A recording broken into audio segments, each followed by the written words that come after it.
I can remember to add myself here to the live stream. How is everybody doing? Thank you for joining us today at Real Life on the Bass Kayak and Beers podcast. Thank you. Thank you for joining us. If you are watching on a live show, feel free to drop a comment. Let us know where you're watching from and where you're from and all that good jazz. Today, we're going to have Justin Largen. He's the host of a new podcast called the Kayak Fishing Weekly, which is airs on the Serious Angler. Well, I think it's on his own podcast, but the network of the Serious Angler podcast. Anyways, Justin will fill us in on all the details. But Justin is the third time around on my podcast. I just found out the first time he was ever on a fishing podcast, a kayak fishing podcast, was with me about 3 seasons ago when I was still in paddle and fin. And then earlier this year, I had him on the show when I found out he was going to do the kayak Fishing Weekly podcast. And now that it started, I wanted to bring him on again. There's a lot of interesting questions I have about the TOC. He took part in the Hobie BOS Tournament of Champions. He was in second place after day two, I'm sorry. And then he finished in third place after day three. And it's always interesting, if you would have told anybody, hey, you're going to finish third place at the TOC, you would take that in a heartbeat. But everything changes in perspective after leading going into the last day. Now you're getting greedy and you want first place. So we'll talk a little bit about the kind of the mental struggles that you go through. And at the end, what the big picture is. Do you feel like you lost first place or do you feel like you won third place? It's always an interesting way of looking at things. But anyways, a couple of things that I wanted to mention. Well, actually, let me bring this in. I always like to be transparent with what I do with my social media, my podcast. I just signed up with I guess you can call it a sponsorship for this company, North Lithium. Lithium. There we go. Norsk. It's a company out of Minnesota. I met them at what was it? Forgot. Oh my God, iCast in Orlando. Did a video with them, put them on my YouTube channel about the products that I seen in iCast. Later on, earlier this year, we got in contact and they, were entertaining the idea of being part of their sponsorship program, pro staff, whatever you want to call it. So they sent me a couple of batteries, which I'm currently testing. And if I like them, then we'll sit back together and then we'll talk to Norsk Lithium and think about, what the sponsorship deal is going to be looking like. Hopefully I'll have like discount codes for you that are looking into getting into lithium batteries and maybe saving some money. So far, I got the unboxing video done. It's on my YouTube channel if you want to check it out. It's on the Bass Kayak and Beers. Remember, you can follow us on YouTube, Facebook, and Instagram.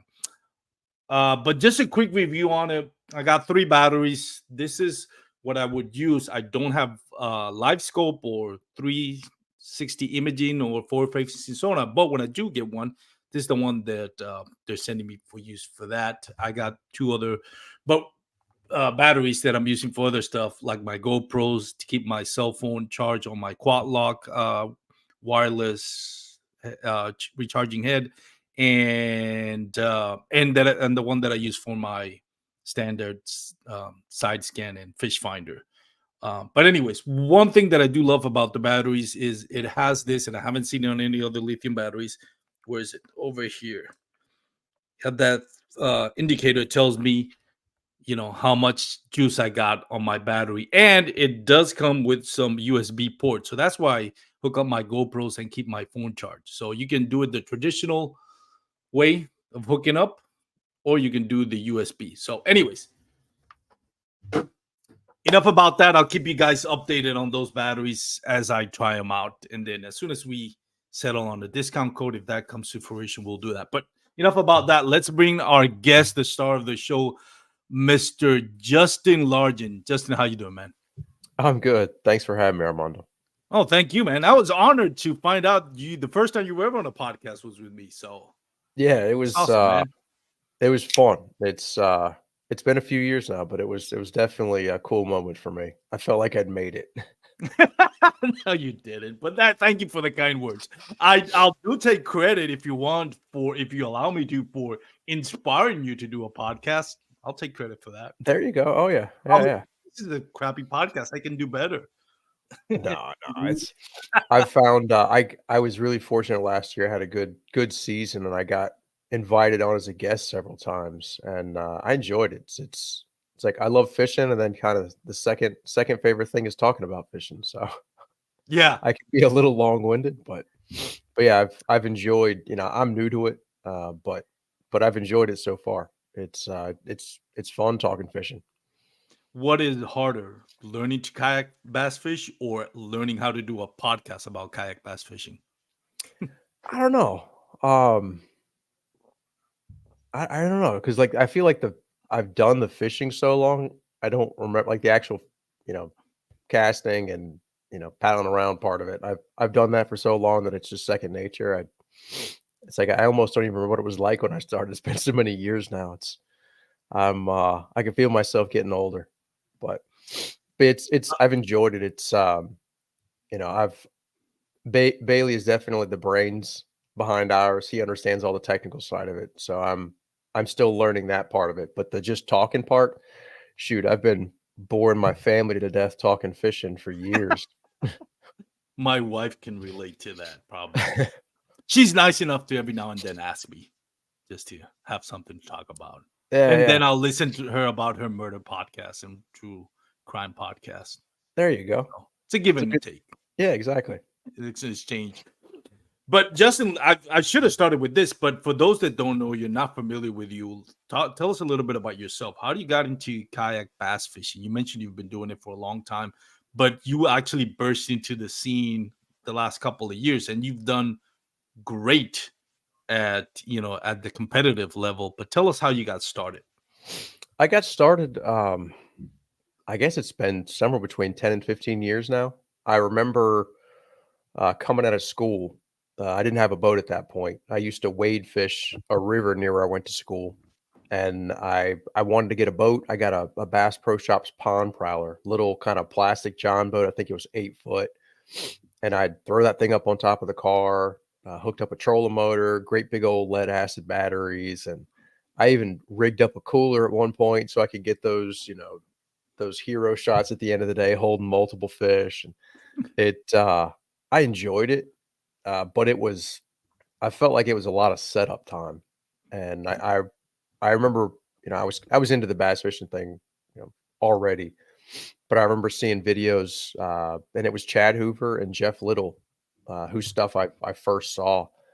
I think they were with Wilderness Systems at the time, so that was the first kayak I bought, and it just it kind of stuck. I liked the simplicity of it. At the time, I was living in Northern Virginia, and from the time that I bought that kayak, uh, to the time, and I think I went about a year, and I was about to move and realized that I had not touched that pond prowler in a year.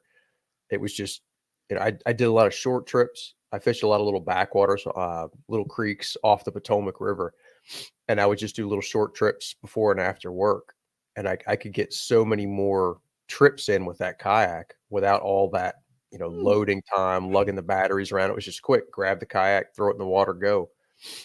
So I really fell in love with it, and it's like I said, it's been something like 10 or 15 years now that I've been doing it. That competitive stuff I haven't been doing nearly as long. That's only, I think 2021 was the first year doing that. But I've been in a kayak for a long time.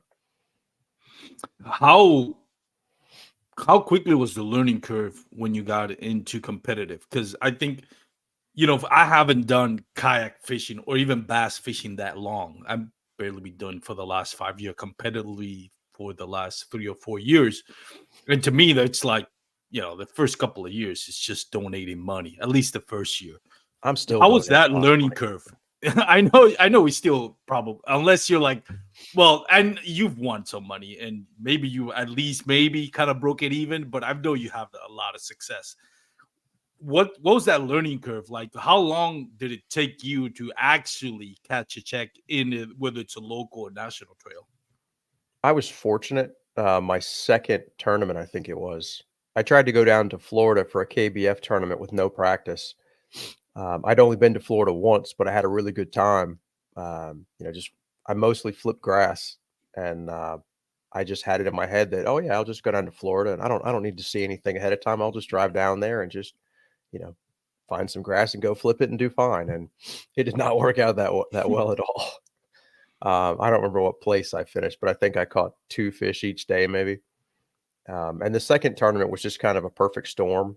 That one that where well, I was on it was Lake Fork, and the area that I was in, it was the kind of I think the initial spawning wave, and I've done a lot of fishing for spawners. I'm comfortable doing it, and I think that made it a little bit easier for me. So I cashed a pretty good check in that tournament, and I thought it was going to be easy after that. Oh yeah, this is just how it's going to go. I'm just going to cash Yeah. checks all the time. I'm going to be the next Russ Snyder's, and no, it is. I was humbled very quickly. Um, I've had some success, but I'm still amazed. There's a handful of guys and gals that just seem to always be in the money, and even if they're not, in contention, cashing a check, they're very close. They don't bomb very often, and I still feel like I'm learning because I don't know. I guess I'm hard on myself sometimes, but I feel like I've got too many bombs. I'm not consistent enough to at least for where I want to be. I've had some good finishes, but then I'll have some stinkers mixed in. It's interesting because kayak bass fishing and bass fishing in general, it's every sport. It's hard to dominate. Like we think about Michael Jordan, LeBron James, Lionel Messi in soccer, Tom Brady in NFL. Those are people that dominated for decades. You know, and at the top of their game. But I mean, Russ Snyder, Cody Milton come to mind. I think most people agree those have been the top two. But even Russ Snyder has had down years, and if bass fishing always keeps you humble. I mean, no matter how good you are, there's not like a clear cut. Okay, this is like the Michael Jordan of like kayak bass fishing or bass fishing in general. We got KVD, we got a lot of great anglers, but even when you consider the success rate, it's still like baseball. Everybody says like, well, 300 hitter is a great hitter. That means you failed 7 out of 10 times.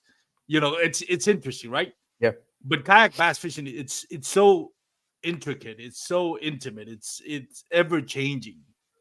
um it's never the same. Well, there are times where you repeat the lake, but a lot of times, especially when you fish national trails, it's constantly a different lake every year. Even if some lakes repeat 2 and 3 seasons, the rest don't.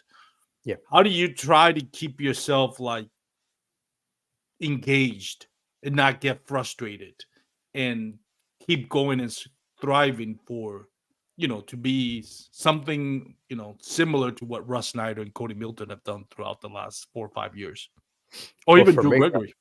Yeah. yeah. There's a handful of guys that are just I feel like next level, and for me, it's just because I don't feel like I'm there yet.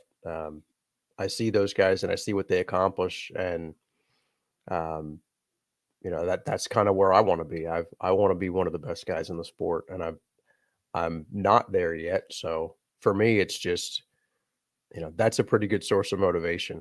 Um, and then honestly, like I feel like every time I start to feel like I'm doing good, all right, yeah, had a good couple tournaments. I'll have one that just like you said humbles you, where you just don't catch them at Yeah. all. You don't figure anything out. I had one when Bassmaster went to the Susquehanna this what was it October? Not that long. What couple weeks, a month. Um, I did absolutely terrible at that tournament, and that was one of the ones that I thought I was going to do good at, and that kind of lit a fire when I did that poorly.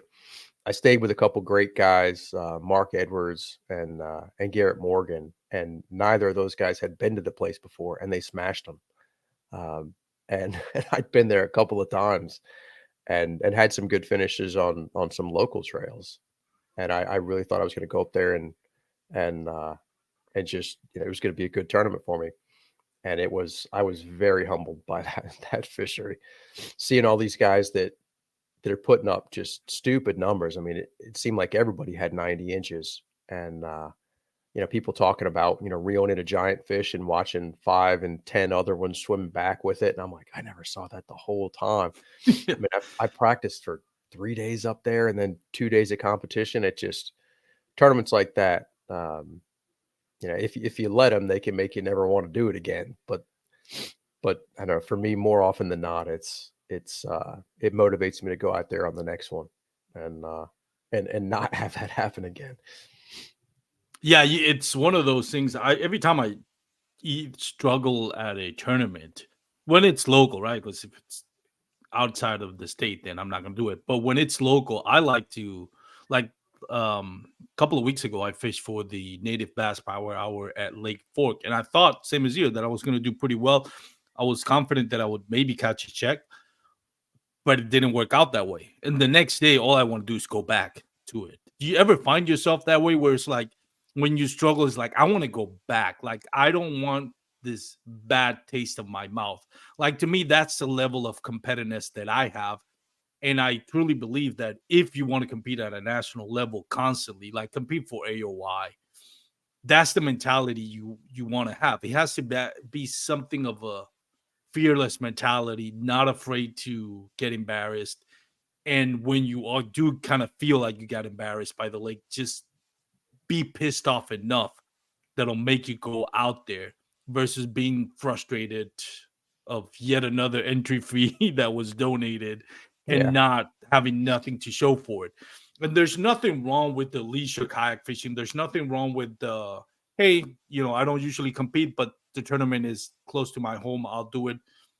I mean, props to everybody that is up for the challenge of it, right? Just because somebody fishes constantly nationally, doesn't take away from the ones that may be like, hey, I'm a weekend warrior.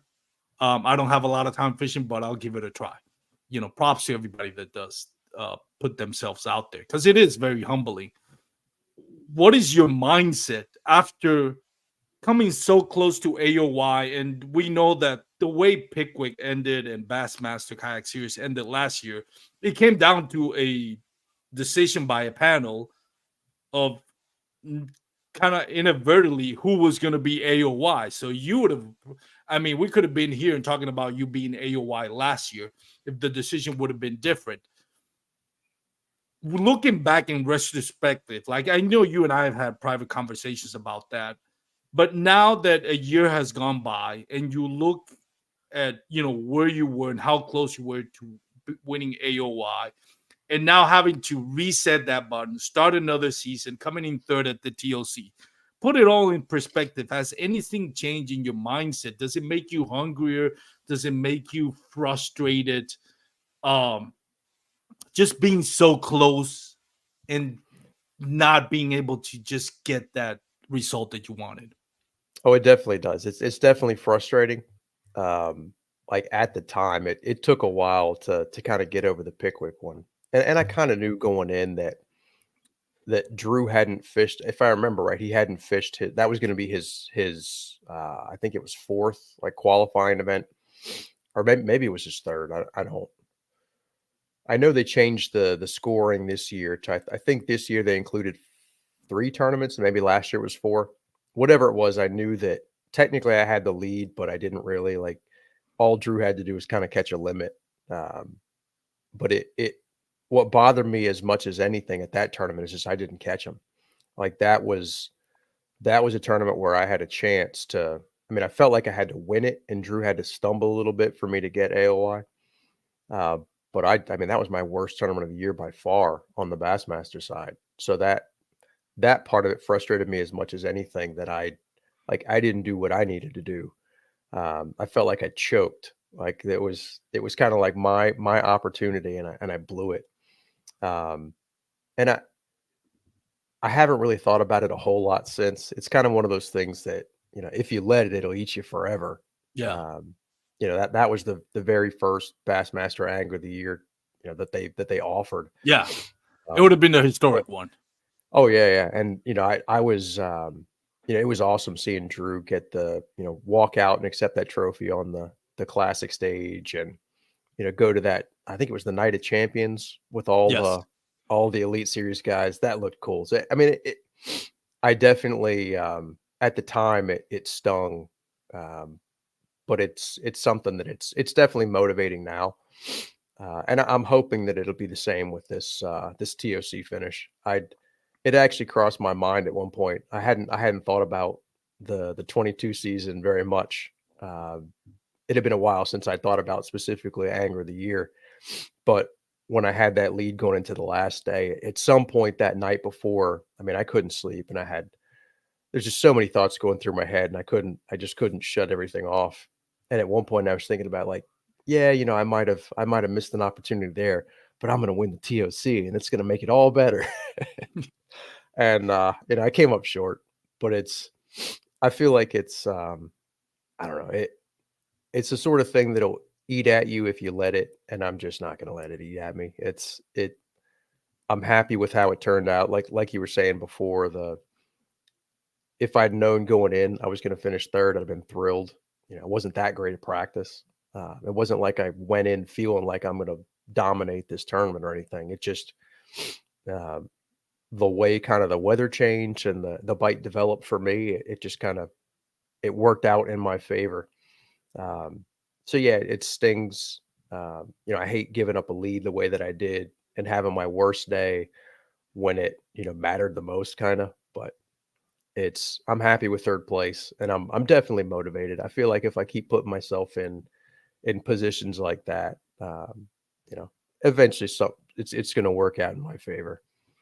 Yeah, and I think it's different in this aspect. Oh, by the way, shout out to Max Holiday. Thank you for commenting, Max. And anybody that's watching, please feel free to put your comments on the comment section. And if you have a question for Justin or for myself, feel free to ask. We'll try to do our best to get those answers. But going back to what we're saying, it's it's obviously a little bit different in the sense that, like you mentioned at the end of Pickwick, like you struggled, like you felt like you didn't win it anyways, regardless of what they would have decided. Hmm. In questions of the protests and everything, you didn't feel like you performed on day three of the TOC. You did perform, but with everything with kayak bass fishing, it's like there's some luck involved in it, whether we like to admit it or not. You just have to, you found the fish, but you could have thrown the best bait out there, but you don't know that fish that's going to bite. It's going to be that 22 incher that you need, or if it's going to be a 20 incher that just falls you short. Yeah. Do you feel like, on comparing how pick like what happened in Pickwick with yourself personally, and comparing to how day three was in TOC, do you draw any comparisons? Do you feel like you choke on day three? I don't think you did. I mean, you had a great day. It's just that It it was it just was wasn't the best. it was getting into my head, because I made, I don't know. I didn't think it was a gamble. I thought I was making the right call, and I still kind of think it was the right call to try to hit some grass fish early and then make a move to the area where I did well on day two. Um, but I caught two fish early, and then I think it was about 9:45 when I made that move, 20 minutes or so to the spot where I really thought, I could win it. Um, but I I definitely felt a lot better about day three of the TOC than I did about Pickwick, because Pickwick, I didn't even catch a limit. I don't even know if I had 5 fish for 2 days of fishing. I mean, it was just terrible. I knew I was out of it after the first day, and part of me was, wanted to go home. Um, and, I'm glad I didn't. I'm glad I went back out there and Yeah, went to the builds awards and cheered character. everybody on. Yeah, yeah. I mean, it's like if you can't, kind of show your face when you bomb, it's like if you're going to show up when you do well, you got to show up when you do poorly too. Yeah, I agree. But I definitely felt better at the TOC. I got a limit. Before I had that limit, I was worried. I was like, no, you got to get 5 at least. Um, and I really don't know that there's anything I'd change, if I could go back and do that day again. For whatever reason, those bigger bites that I was getting that second day of the tournament, they weren't there that final day. I caught, I think, Yeah. more fish. They were just a lot of shorts and a lot of 12 and 13-inch fish. I wish I knew why, those smaller fish had moved up and were pushing bait in those areas, and why the big fish had pulled off. Um, but I definitely felt like I didn't do enough to win it. Um, but it didn't feel, at least catching a limit. It wasn't the same feeling of like completely Yeah. choked. I could have gone out and, if I'd have zeroed the last day and then fallen out of, check range, that would have been worse. So I guess it's all a matter of perspective. Um, and I'm at the end of the day, I'm pretty happy with how it turned out. I want to draw some comparisons of what I experienced, and then I want to get your take on it because I come to the this is what I came to the conclusion when I was in in a tournament, and I've spoken about this in other times on my podcast. So for those that have listened to my podcast long enough and tired of hearing, tired of me saying or talking about what happened in Lake Darnell, I apologize. But anyways, Lake Darnell, like day one, I tried to once I realized I was in the lead, I tried to, be smart about it. Like going into like with about 45 minutes left, I look at the leaderboard, I got my limit. I'm like, oh, okay, I'm in the lead by a good 3 or 4 inches on I think I had something like 80s, 80 high 80s inches in Lake Darnell, which is great. I Oh feel yeah. like, yeah, it will be unrealistic. I mean, not unrealistic, but me trying to soil lip all this fish just to get a couple of more inches doesn't make sense, right? So I was like, all right, an hour, 45 minutes into lines out, I'm calling it a day. I'm leaving those fish alone. I found them. I know where they're at. I'm just hoping they're there the next day. Then Garrett Morgan kind of leapfrogs me by a couple of inches. And in my mind, one thing is like I was kind of relieved because I was like, well, he's only like a half an inch above me, which is, it's still going to depend on if I can perform on day two. Like I'm not worried about a half an inch or half an inch um, deficit. And two, I was relieved that I wasn't in the lead and I wasn't in the eyes of everybody. Because as soon as I submitted my fifth fish, I started getting text messages and calls saying, "Oh, you're in the lead, you're in the lead," and I was like, "Man, the pressure starts building up." But I rather like no, I rather be nonchalant, not have the attention of everybody, and just not the pressure of being in the lead in day one. So I thought I did like the veteran move, not sore lipping. Rookie move was like keep casting, keep catching them. It's like I'm not going to do the rookie move. I'm going to do the veteran move. I'm going to leave them alone. I'm going to come back next day. Next day, I'm not going to oversink it. I'm just going to go early. I'm going to be there early. I'm going to paddle my butt off to my spot.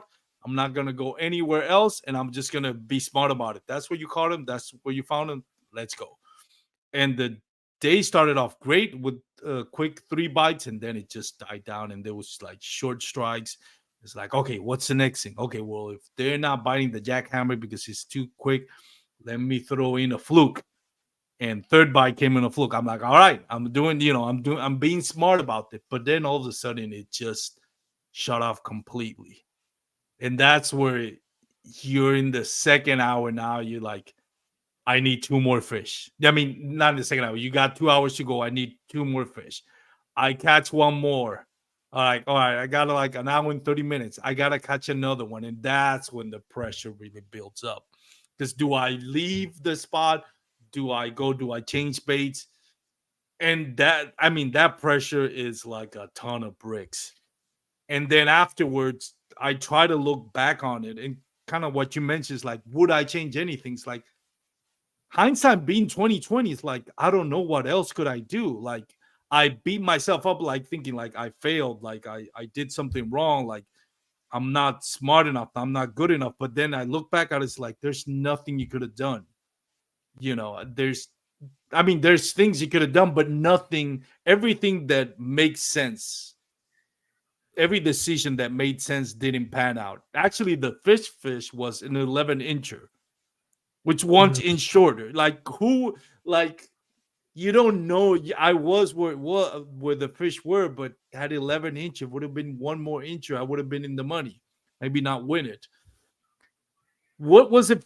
I mean, when I look back at it, is like, okay, in my mind, what I think is if plan A doesn't work, I need to know, I need the experience, and that only comes from fishing and fishing on tournaments, because it's a different vibe when you fish, for fun, and there's no Mhm. pressure, and there's a different vibe when you fish, you like purposely, I'm looking for five big fish. And to me it was like, all right, what I think I need to work with is kind of like, what's plan B, plan A doesn't work. That's where I lack in experience. What do you think you lack in experience, or maybe competitive, that would take you to that next level where we talk about like the Russ Snyders of the world, the Cody Miltons of the world? The first thing that comes to mind is electronics. My electronics game is weak, and that's probably the biggest hole. Just fishing deep and using electronics. And I did pick up a new unit earlier this year, and I've had a couple tournaments now playing with it where I've got I think it's the Lowrance Elite. It's the 9-inch screen, but it's got really good side imaging. And I had a smaller Lowrance unit that it technically had side imaging, but the screen was so small I couldn't like Yeah. make out details on it. So I'm thinking that my plan is to spend a lot of time with that, get better at that. Locating brush piles and stuff away from the bank, and it's just something that's an area that I've got to work on. I'm pretty comfortable up shallow.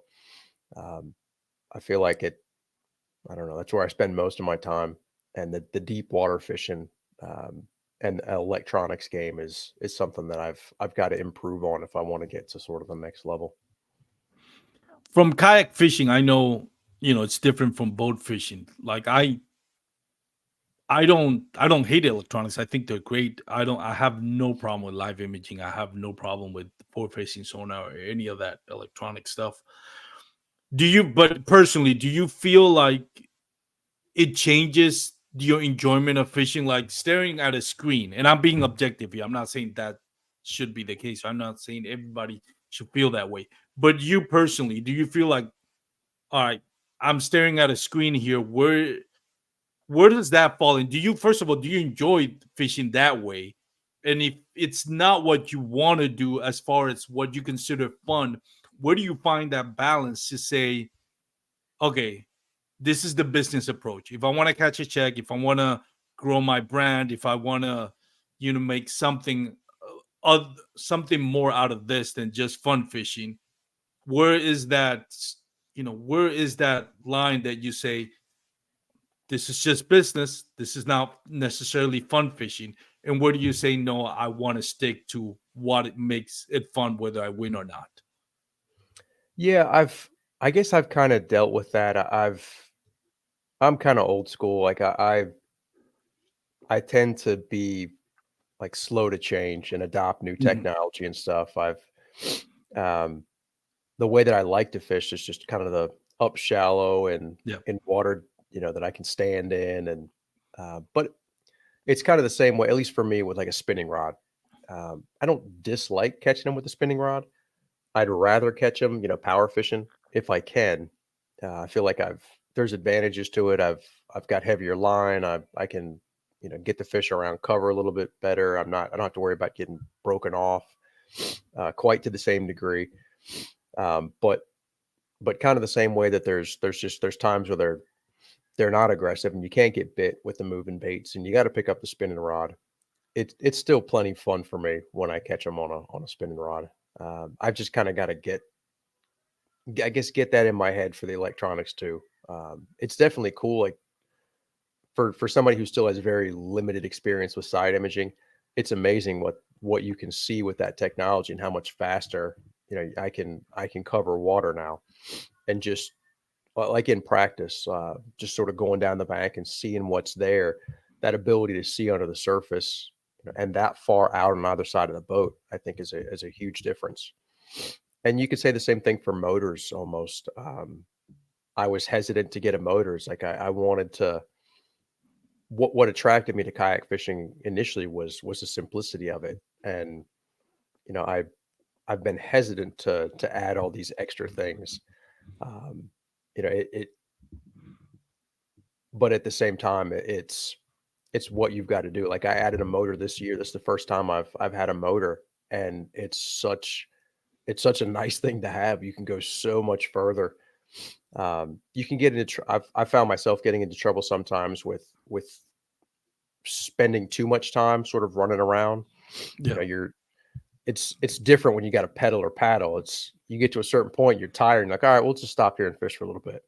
With that motor, when you're not, exhausted in the energy and you crank that thing up and go, it's yeah, you can cover a lot of water.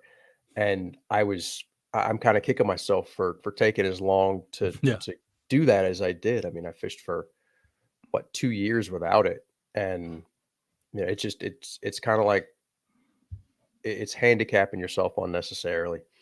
I mean, it's one thing you know to fish a certain way for fun, but if you want to compete and put money up and try to win money, it's like at a certain point, you better do what everybody else is doing. Arm yourself with all the tools everybody else has, or you're going to lose more often than not. So uh, I think I've finally got that kind of through my thick skull. I think on the kayak fishing, it's different than a boat. I think especially on the elite level, if you don't have forward facing sonar, live imaging, whatever you want to call it, yeah, you're not gonna win.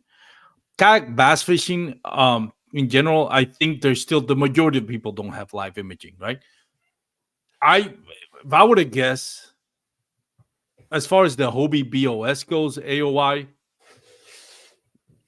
strictly non live imaging, I would say Jordan Marshall's probably the last one whoever was going to win an AOI. Like he wanted, what was it, the year before last year or last year? No, the year Uh, before last year. 21, I Who, think. I who think. won it Yeah. last year? Now Cody won it last year. Cody, like exactly. Like that's the last. Like now that Ewan Minor won it this year, and Ewan Minor is so prolific. Like out of out of any kayak bass fishing angler out there, I think Ewan Minor is the best with electronics. He's young, he's in that generation where they're good with electronics. I myself, I feel like I've turned into my own man.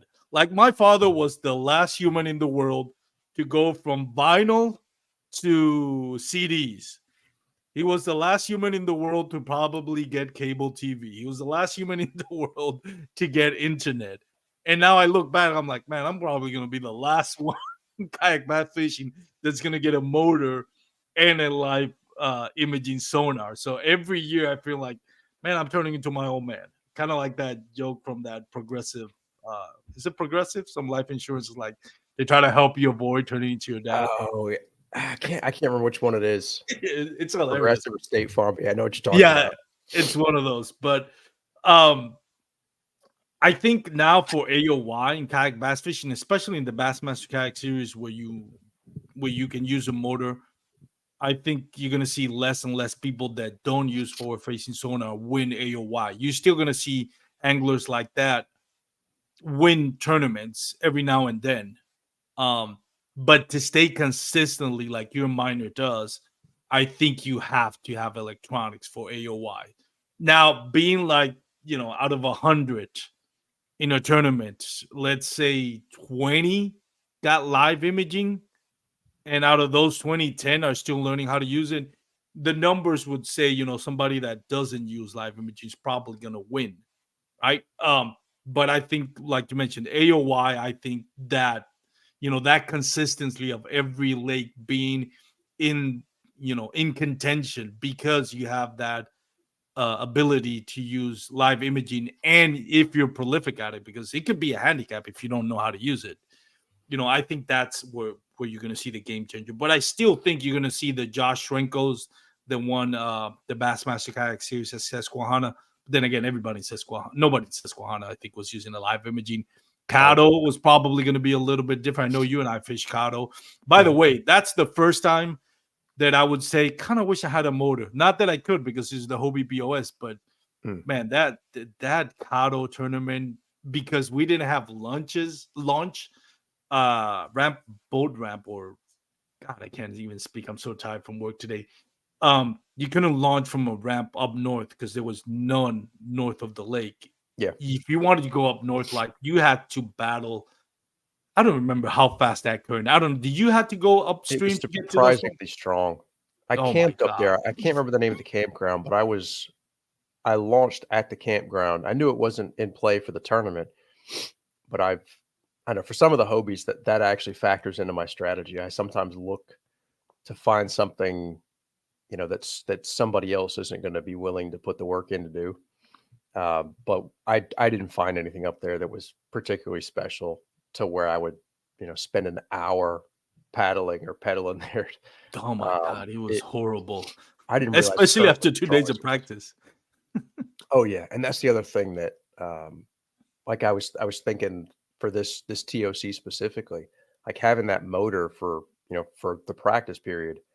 Um, I mean, I brought the pedal drive with me just in case, have an issue with the motor, but my plan was to not use it at all, and I didn't touch it at all for the 3 days of practice, so that, okay, now we got 3 days of competition, and I'm not spent already.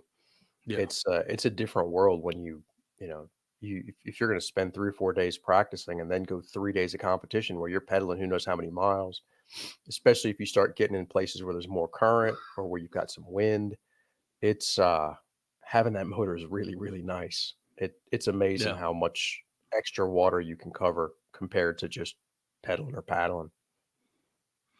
My biggest issue with it personally is just that I'm gonna gain so much weight if I stop that. That's my only exercise. I'm gonna put on so much weight. Shout out to Corey Geisendorf. I'm sorry, Corey. Hope you're doing great, Cody. Got to meet you on the water. Great angler here from Texas. Um, let's talk a little bit about your podcast. Now, are you the host or the co-host of the Kayak Fishing Weekly? How's that going to work? I know you're with the Serious Angler podcast. Bailey Egbert is doing a tremendous job, like his niche with his brand, Serious Angler, and the network that he's building.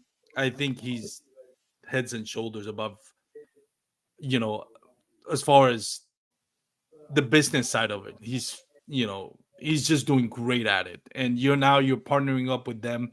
How did that come about, and what is it all going to be about? Can you hear me?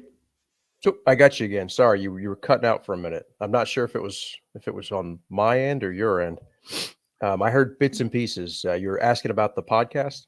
Yeah, so the podcast. So, how did you know, partner up with Bailey Egbert, and what's the show going to be looking like for the foreseeable future?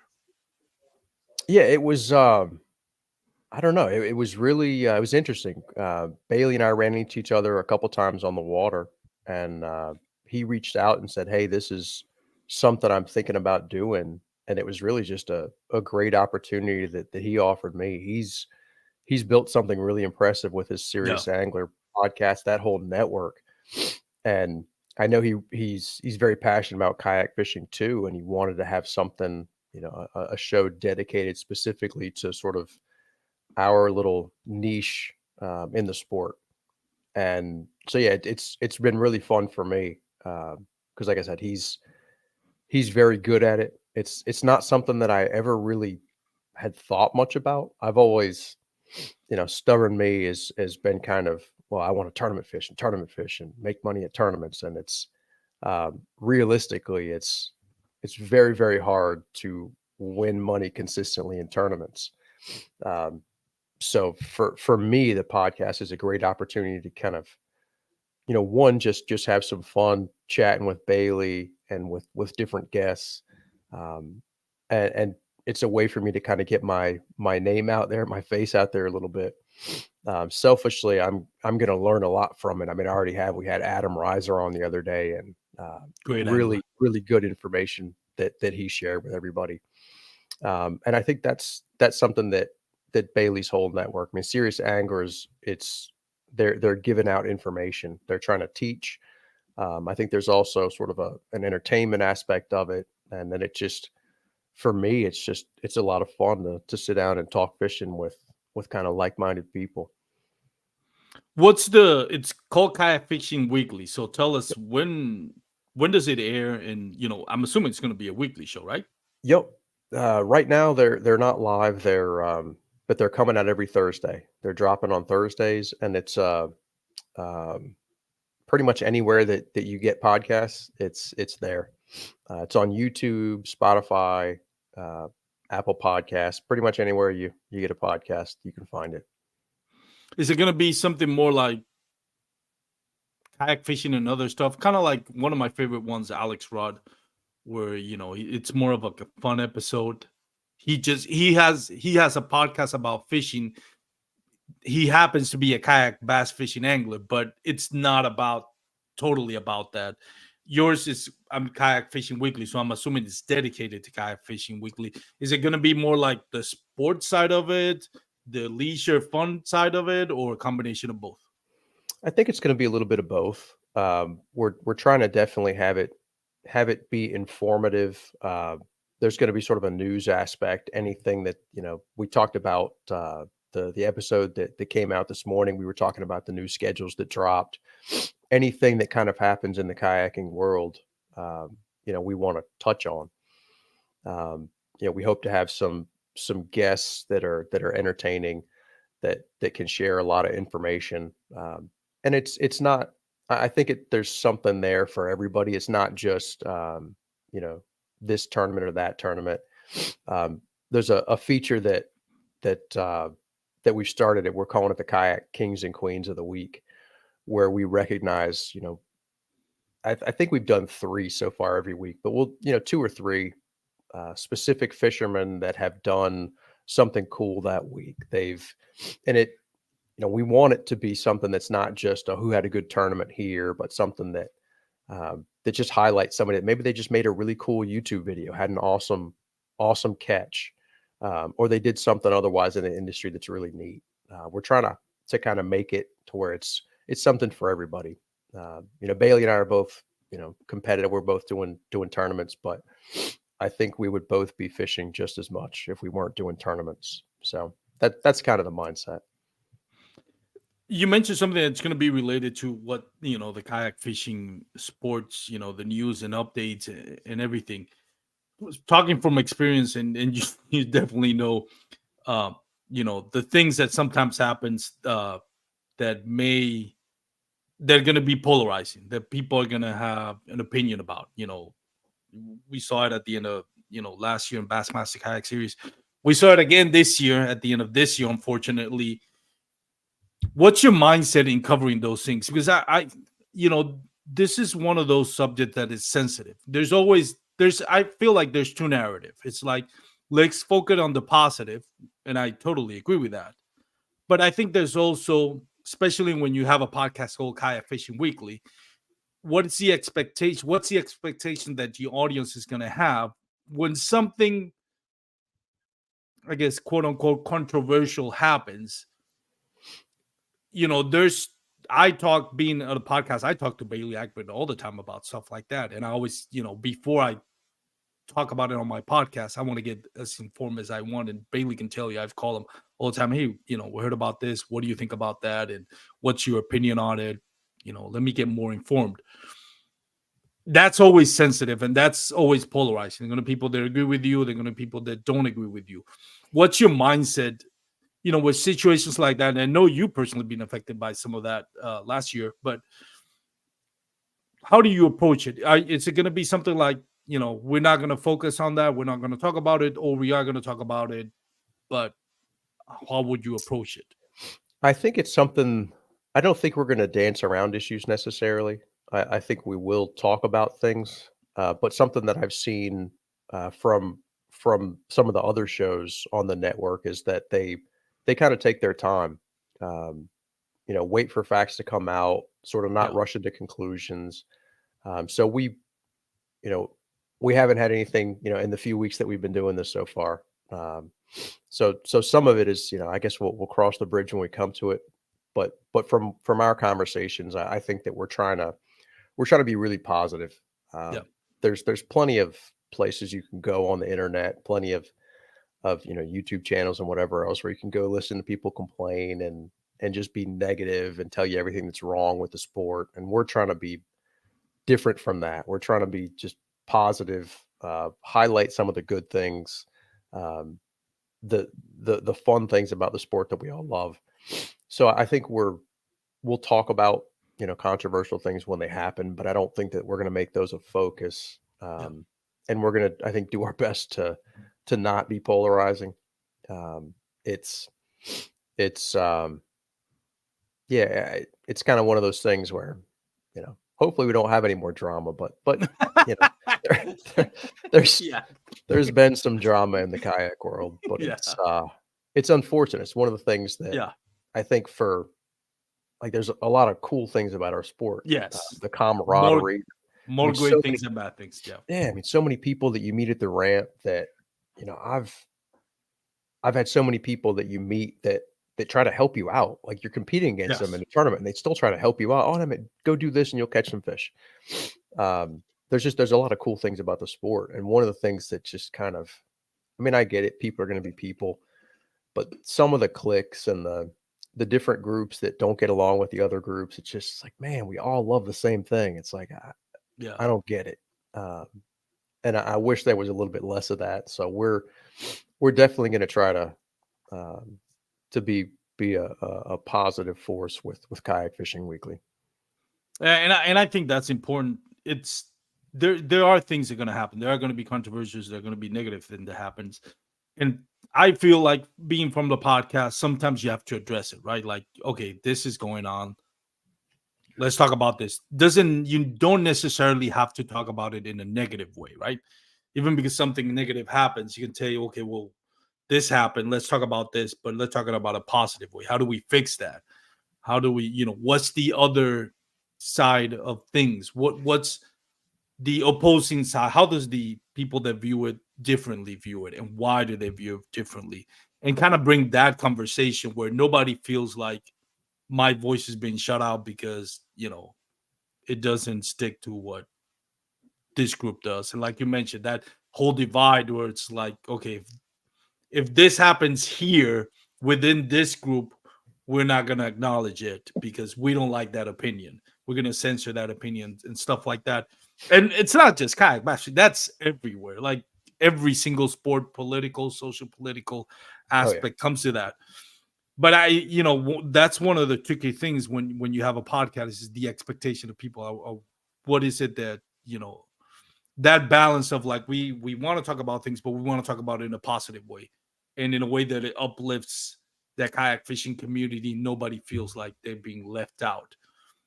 There's always going to be like whether Hobie BOS needs to have uh, bull motors or not, whether we need that's a fun forward one. facing sonar, whether it's this and that. And yeah, you want to listen to everybody. I want to know what your opinion is on why we shouldn't have motors.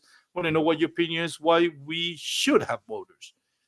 But it's definitely a great. The podcast lends itself to having great conversations when it's given its dues. Like, let's address it, but let's talk about it and let's not skim over it or make something out of nothing, kind of thing.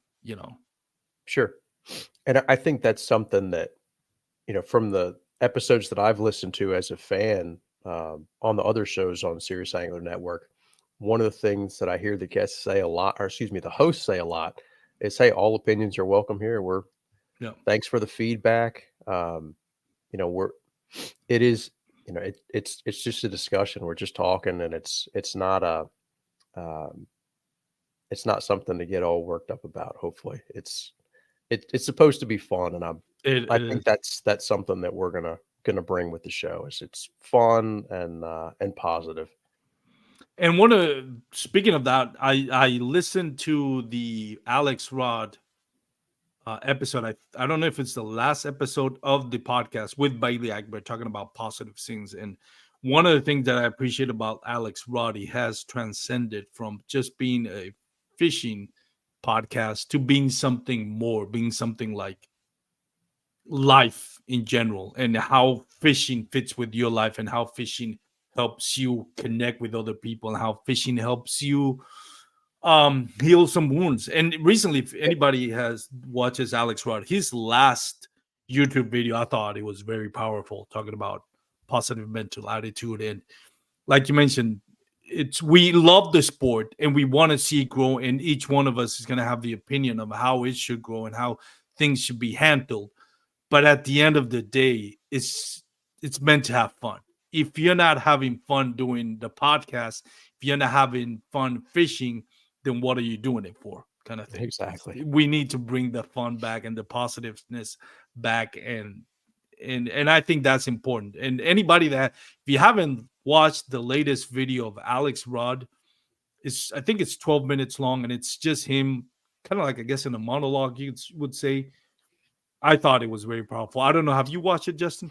I saw it this morning, Yeah, where I he's saw it this sharing a lot morning. of personal stuff, and Yeah, it's a really good message, yeah, and I think it'll resonate with a lot of people. I think he made some good points that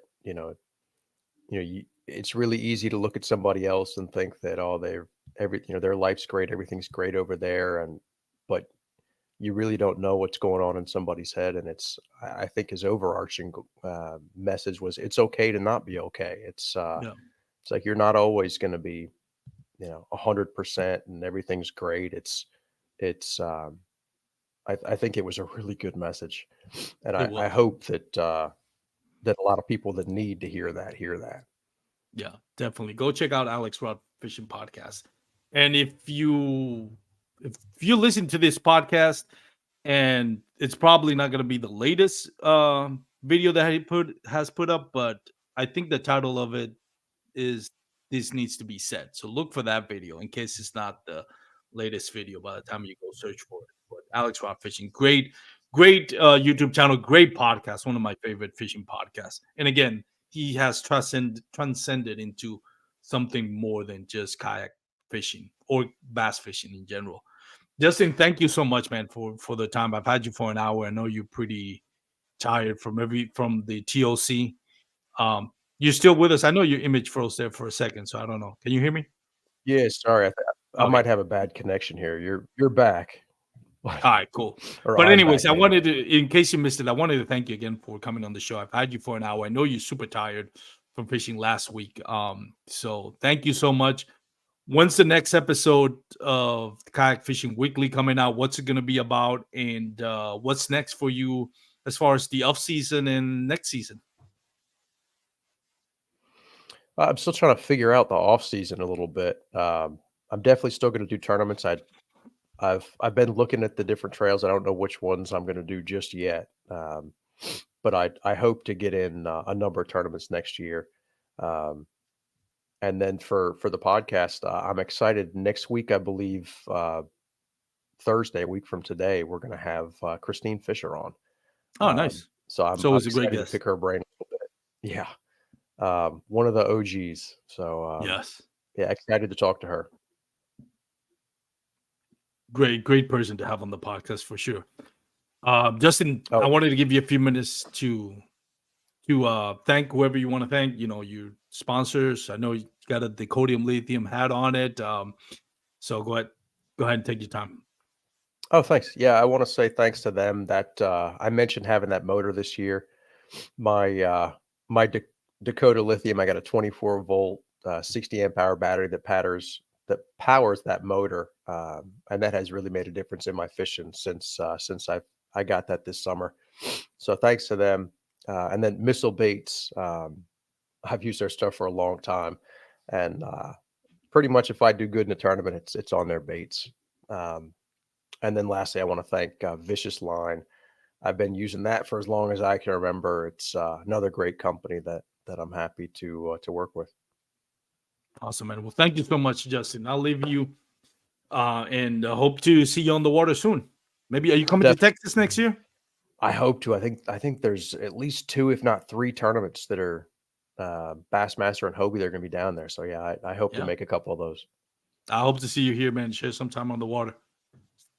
Well, so for Definitely. those out there watching and listening, if you're watching on the live show, thank you for tuning in.